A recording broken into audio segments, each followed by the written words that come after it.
Bismillahirrahmanirrahim. Assalamualaikum warahmatullahi wabarakatuh.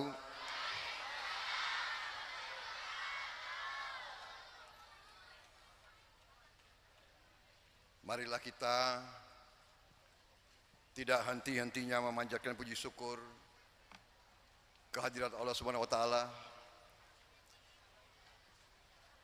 yang menguasai sekalian alam. Hanya kepadanya lah kita berdoa dan hanya kepadanya lah kita meminta pertolongan. Kita bersyukur kita masih diberi kesehatan, masih diberi nafas, dapat bertatap muka di tempat yang mulia ini, di Pondok Pesantren Zainul Hasan Genggong, dalam keadaan tidak kekurangan sesuatu apapun. Salawat dan salam kita haturkan kehadirat junjungan kita baginda Nabi besar Muhammad Rasulullah sallallahu alaihi wasallam yang telah memberi kepada kita agama dan peradaban yang saya hormati dan saya muliakan. Pengasuh Pondok Pesantren Zainul Hasan Genggong Kiai Haji Muhammad Hasan Mutawakil Allah.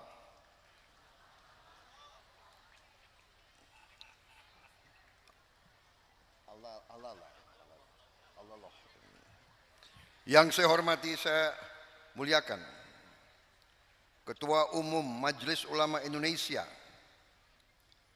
sekaligus pengasuh Pondok Pesantren Al Amin Kota Kediri, Kiai Haji Muhammad Anwar Iskandar. Yang saya hormati Nyai Hajah Diana Susilawati, yang lebih dikenal sebagai Neng Sos.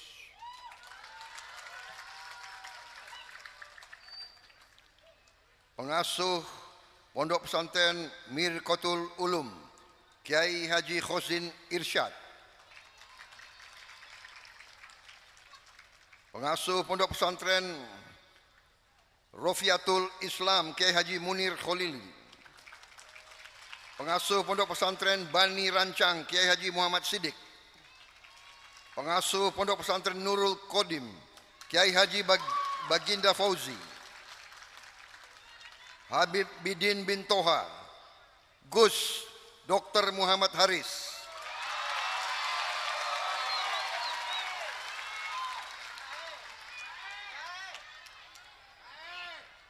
Gus Hasan Ahsan Malik. Rah Faiz, pengasuh Pondok Pesantren Nurul Jadid. Saudara-saudara yang berkenan mendampingi saya hari ini, Gubernur Jawa Timur Pak Dekarwo,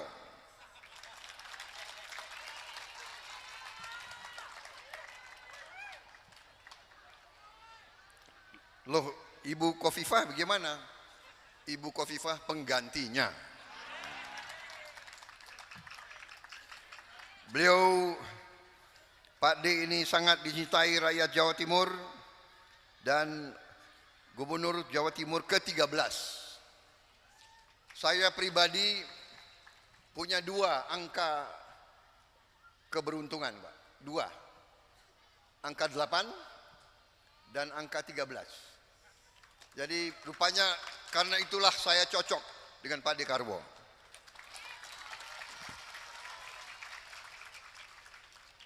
Saya selalu dukung beliau, kampanye untuk beliau, beliau selalu kampanye untuk saya. Alhamdulillah, terima kasih Pak De. Yang saya hormati Letnan Jenderal TNI Purnawirawan Agus Sutomo.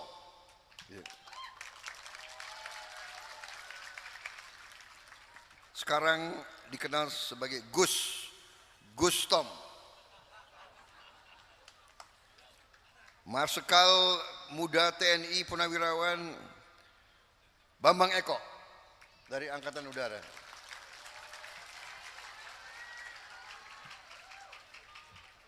seluruh anak-anakku, santri dan santriwati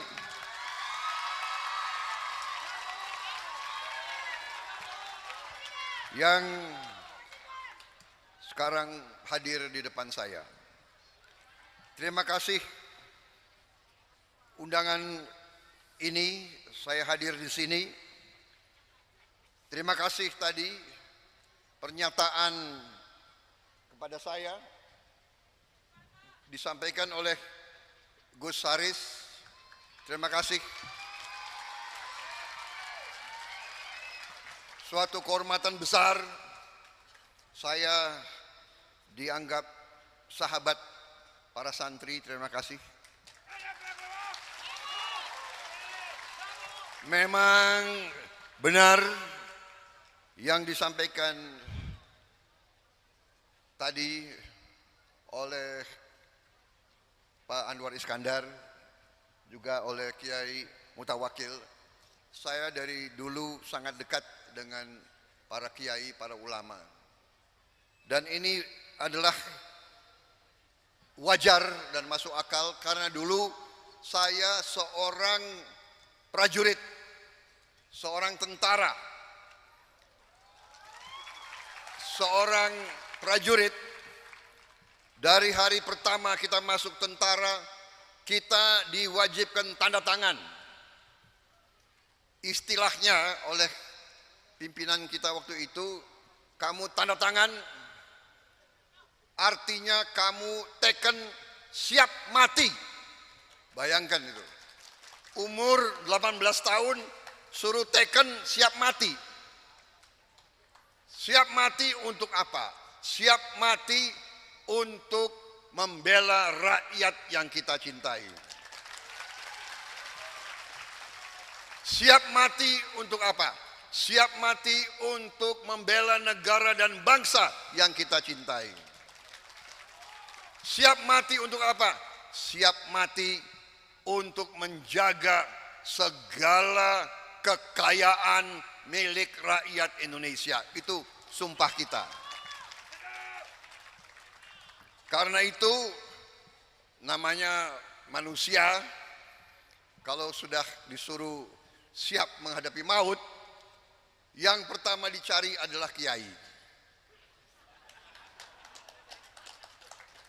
Benar ya? Saya kira ini sama, ya, Jenderal Agus semua tanya itu tentara-tentara, kalau mau dikirim ke daerah operasi, sudah mau menghadapi musuh, pasti minta izin ke komandan. Semua tentara yang saya kenal pasti minta izin ke komandan. Komandan, saya minta izin. Berapa hari? 3 hari lah, 4 hari. Kenapa? Saya mau menghadap kiai saya.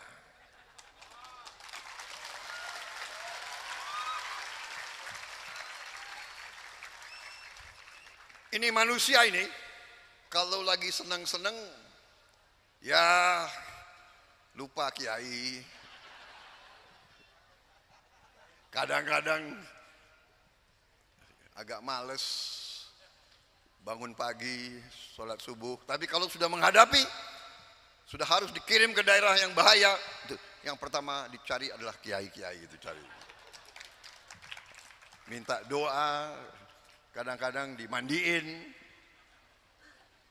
Dan ya itulah kepribadian kita. Karena itulah kita sulit kalau dikatakan tentara Indonesia, TNI, atau Polri juga jauh dari kiai, saya kira itu tidak masuk akal dan Indonesia tidak akan tenang dan tidak akan aman. Selama tentara, polisi dekat dengan ulama, dekat dengan pesantren, dekat dengan para kiai, Indonesia insya Allah akan kuat dan aman selalu. Saudara-saudara sekalian, kemerdekaan kita proklamasikan di Jakarta 17 Agustus 45. Tetapi ujian kemerdekaan adalah di Jawa Timur 10 November. Oktober sampai November awal Desember 1945 berada di Jawa Timur, di Surabaya, yang dikenal sebagai Pertempuran Surabaya, di mana tidak hanya rakyat Surabaya, bisa dikatakan mungkin seluruh rakyat Jawa Timur dipimpin oleh para ulama, dipimpin oleh para kiai, digerakkan oleh santri-santri menghadapi Inggris dan mengusir Inggris dari bumi persada yang kita cintai, saudara sekalian. Karena itu sepantasnya kita ingat sekarang saudara-saudara kita di Palestina, di Gaza, yang tiap hari dibom, diserbu, dihujani dengan meriam. Puluhan ribu sudah gugur, orang-orang yang tidak berdosa. Marilah kita sejenak ingat mereka. Marilah kita berdoa dalam hati kita, semoga mereka diberi kebaikan oleh Yang Maha Kuasa. Dan marilah kita ingat, marilah kita jadikan peristiwa-peristiwa itu sebagai peringatan bagi kita. Indonesia harus kuat. Indonesia harus bersatu. Indonesia tidak boleh diadu domba lagi. Indonesia harus rukun. Indonesia harus waspada. Indonesia harus sigap. Indonesia harus memilih yang terbaik untuk bangsa dan negara, saudara-saudara sekalian. Saudara-saudara sekalian, negara kita sungguh-sungguh menerima karunia dan kekayaan yang luar biasa dari Allah Subhanahu wa taala. Sekarang masalahnya adalah apakah kita sebagai bangsa, apakah kita bisa mendapat pemimpin-pemimpin yang bisa menjaga dan mengelola kekayaan-kekayaan tersebut untuk dinikmati oleh seluruh rakyat Indonesia. Itu masalahnya. Beratus tahun bangsa-bangsa asing datang ke Nusantara ini. Beratus tahun datang Portugis, datang Spanyol, datang Prancis, datang Belanda, datang Inggris, datang Mongol, datang terus berganti-ganti. Karena apa? Karena Nusantara dari sejak dahulu kaya. Dan harus kita koreksi diri, harus kita mawas diri bahwa sering pemimpin-pemimpin kita kurang pandai menjaga bangsa, rakyat, dan kekayaan tersebut. Alhamdulillah tadi hanya orang yang tidak punya akal, hanya orang yang tidak punya hati, yang tidak bisa mengakui prestasi yang sudah dilakukan oleh Presiden Joko Widodo. Kita harus berani jujur kepada diri kita sendiri.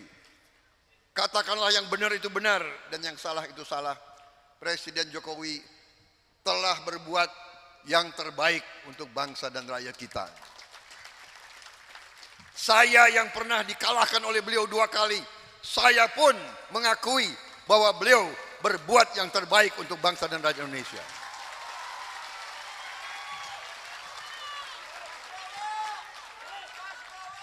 Saya bukan orang yang suka menjilat.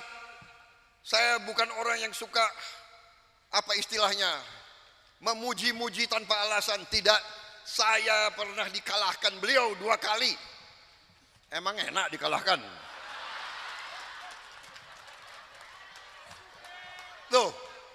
Loh, Anda sekalian ketawa, Aku sedih kok kalian ketawa.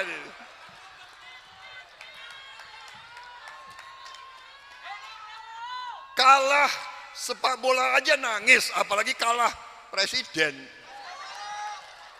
Tetapi inilah saya punya firasat dari dulu, walaupun saya dikalahkan, hati beliau hati yang baik, hati beliau cinta rakyat Indonesia,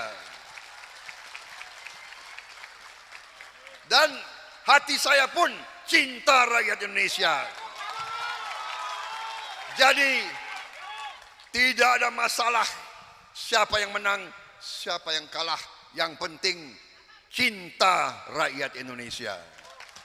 Karena itu benar di luar dugaan beliau menang, beliau mengajak saya bersatu. Luar biasa. Biasanya kalau yang adigang, adigung, adiguno, kalau menang lawannya dihabisin. Ini bukan, lawannya diajak. Ayo bersama-sama berbakti kepada negara dan bangsa. Dan jawaban saya siap. Saya siap mengabdi untuk negara dan bangsa dalam kedudukan dan kapasitas apa saja yang penting untuk rakyat Indonesia.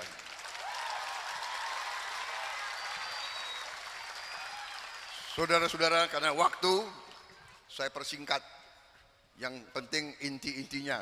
Buku-buku sudah dikirim ya? Sudah? Sudah ada? Buku? Ya. Berapa? Cukup. Jadi buku saya kirim untuk dibaca, dipelajari oleh semua ustadz, ustazah, para kiai yang ada, dan tidak ada masalah saya kira santri dan santriwati yang sudah kelas terakhir, saya kira bagus kalau baca juga ya. Karena ini adalah masa depan kalian semua. Kalian yang akan memiliki bangsa Indonesia semua, saudara-saudara. Kalian, kami hanya jembatan untuk kalian liwati, untuk kalian mengambil alih memimpin bangsa dan negara ini. Karena itu pendidikan sangat penting. Insya Allah nanti manakala terjadi kesinambungan, manakala ada estafet yang diteruskan, manakala Pak Jokowi meneruskan estafet kepemimpinan kepada saya dan Mas Gibran, kami akan mengutamakan pendidikan anak-anak kita yang paling penting. Semua anak-anak Indonesia harus kita beri makan yang bergizi baik supaya cerdas, kuat, bisa bersaing dengan bangsa manapun di dunia. Kita juga harus swasembada pangan. Kita harus swasembada BBM. Tidak boleh kita import lagi makan dan BBM dari manapun. Indonesia harus berdiri di atas kaki kita sendiri. Semua kekayaan alam tidak akan kita jual murah kepada bangsa asing. Semua kekayaan alam kita harus diolah di bumi Indonesia. Pabrik-pabriknya harus di Indonesia. Rakyat kita, anak-anak kita harus punya pekerjaan yang terhormat dengan penghasilan yang layak, dan kita tidak mau lagi menjadi bangsa yang menerima upah murah. Kita ingin rakyat kita terhormat, sejahtera, dan kita harus berani menghilangkan kemiskinan dari bumi Indonesia, saudara-saudara. Untuk menghilangkan kemiskinan, kita harus berani menghilangkan korupsi dari bumi Indonesia.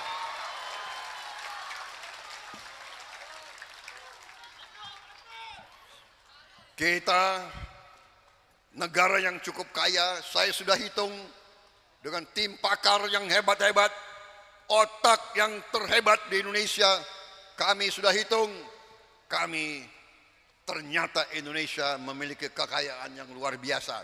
Sekarang tinggal kita menjaga, jangan sampai kekayaan itu bocor, jangan sampai maling-maling terus menggerogoti kekayaan rakyat. Korupsi harus kita hilangkan, saudara. Jangan ngomong korupsi, dirinya sendiri nggak beres. Saudara-saudara sekalian, saya tinggalkan buku-buku saya untuk dipelajari. Ini juga sebentar lagi azan ya. Ini jadi saya mempercepat. Saya sebetulnya ingin bicara lebih lama lagi, tapi saya kira yang penting intinya sudah saya sampaikan. Terima kasih Genggong, saya diterima di sini.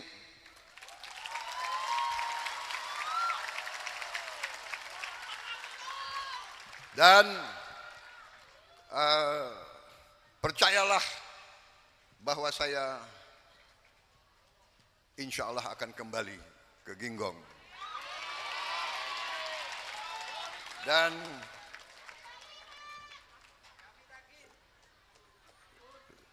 nggak usah ditagih, saya nggak pernah lupa utang. Saya orang yang takut tidak penuhi utang saya. Kadang-kadang terlambat, tapi tetap saya ingat terus. Terima kasih para kiai, para ulama. Islam yang diajarkan oleh kiai-kiai kita, terutama keluarga besar Nahdiyin. Islam kita adalah Islam yang moderat, Islam yang sejuk, Islam yang rahmatan lil alamin, Islam yang melindungi semua, Islam yang menjaga semua, Islam yang mengutamakan perdamaian, bukan Islam yang macam-macam. Karena itu terima kasih para kiai, semoga kita diridhoi oleh Yang Maha Kuasa, semoga diberi kebaikan, dan marilah kita berdoa bahwa niat kita, hajat kita akan dikabulkan oleh Allah Subhanahu wa taala. Terima kasih. Wassalamualaikum warahmatullahi wabarakatuh. Terima kasih. Mana semangat santri Kesepuh? Prabowo! Prabowo Indonesia! Prabowo! Prabowo Gibran! Prabowo Gibran! Hidup yang mutawakkil!